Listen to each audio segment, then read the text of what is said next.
Are you struggling to get organic views? Trust me, I've been there.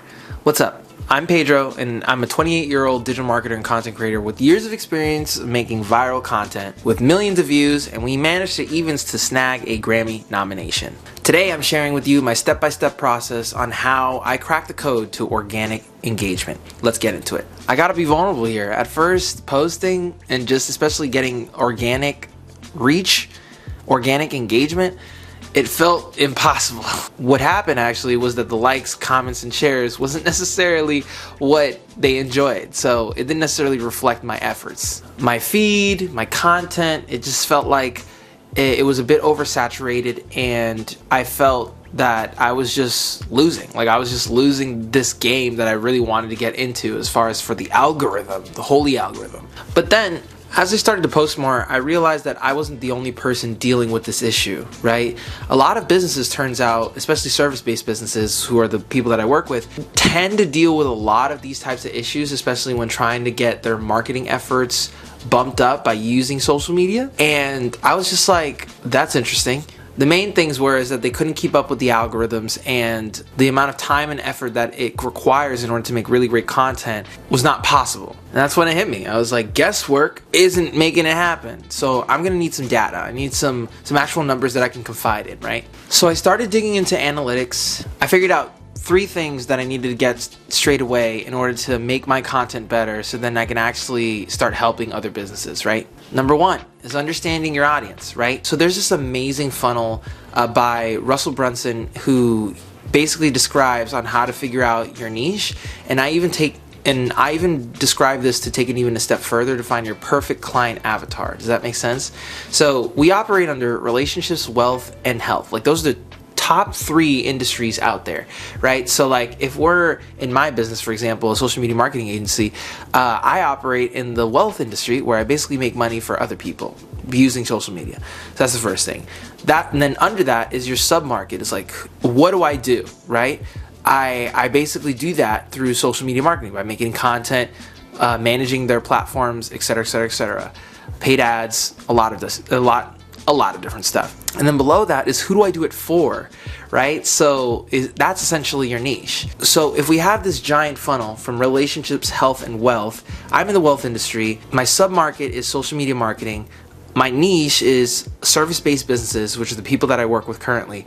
And my client avatar is essentially understanding how do they look like, what keeps them up at night, what are they after, what do they need, and then answering those questions, I can figure out what my audience is and what do they want from a social media marketing agency. Does that make sense? And once I figured that out, I started to see what content resonated the most with me, and on top of that, what content resonated the most with my client's audience. On top of that, we figured out the tone in which that we want to be able to present ourselves, not only for me, but for the businesses that I currently work with, whether some would be a bit more soft in thematic messaging and others would be a bit more aggressive, depending on the type of person you are and who do you want to appeal to, right? And then lastly is the formats that people preferred. So if people love your YouTube content, why are you gonna take your whole behind over to another channel when you haven't even made it on one channel first? The next thing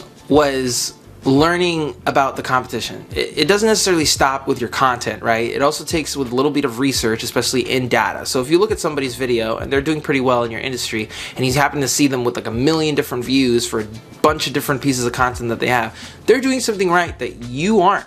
So then why are we going to reinvent the wheel in order to figure out what works for our industry? No, that doesn't make any sense. So what I did for my business and what I did for other businesses as well is like, what is working for those specific individuals in their own industry? How do they approach their tone, their timing, their topics, overall brand identity, and what mistakes did they make that I can avoid and use that as leverage to grow my audience and monetize them as soon as possible? And the broader that we went, the bigger my perspective in the sense for my clients, and on top of that for my business in general, to develop an action plan where we actually can win. And number 3, once you have the data, once you have the insight from what platform and the focus that you need in order to get into the content game, we're gonna refine our content strategy, right? So what does this mean? You basically figure out what content works the best by trying it all, right? For example, questions. You ask a question to your audience, what would you like to see? What's a productivity hack that works for you? What is a business strategy that you're using in 2025 in order to earn more monthly recurring revenue? All these different types of things, right? So that's a question. The next is interactive features, or UGC, user-generated content. So essentially asking the audience to interact with your pieces of content in order to get some sort of information or make that the content itself, right?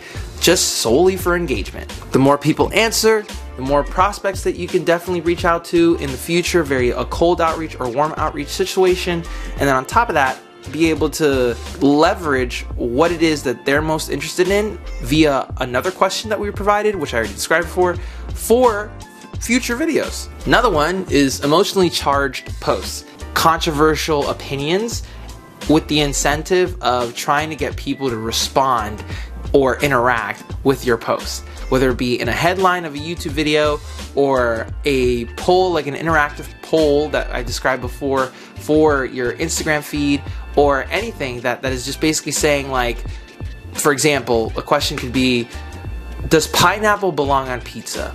And right now you probably thought of like 1 billion people just saying, fuck no, you know what I mean? So, and a lot of people are going to say yeah, so it really depends. And then there's going to be that debate in the comment section, and then all this, that, and the third. And then eventually you're going to have like hundreds of thousands of people commenting on this one post, especially when you have a following. Does that make sense? And then lastly, I'm not saying to make clickbait pieces of content, but it's more so like with stuff that you have in your headline, right? So you could say like a quote of one influencer that they happen to say, and elaborate on that one quote based off of your own opinion or anything that your audience would probably be interested in via your audience research and figuring out your client avatar, and then going from there with the rest of your videos because of the insights that you get from that one post. For example, if somebody happened to see a post that piques their interest in the sense of whether it be controversial or a point that they definitely agree with, then you're going to be like, dang, a lot of people like this post, so then what are we going to do?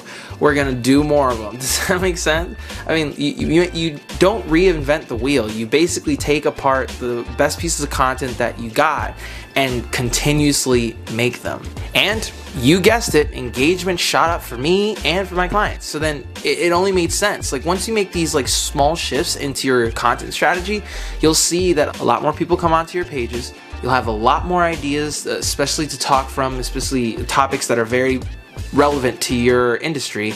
And then on top of that, you're able to just go about your business and have a predictable plan instead of just like shooting in the dark like most businesses do with their content strategy. So all in all, here's the lesson. Organic engagement isn't just posting and ghosting, right? The only way that you're gonna get it and the only way that you're gonna improve it is by, over time, developing a strategy and seeing what works, seeing what doesn't, and making a pivot when it matters. So do yourself a favor, use your audience, use your analytics, and trust your gut. As an entrepreneur, you have to trust your gut in a multitude of situations.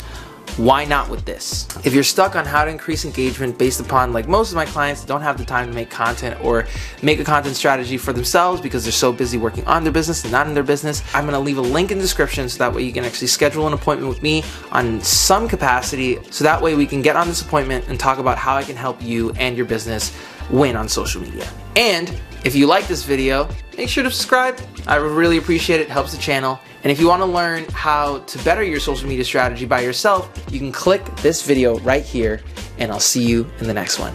Peace.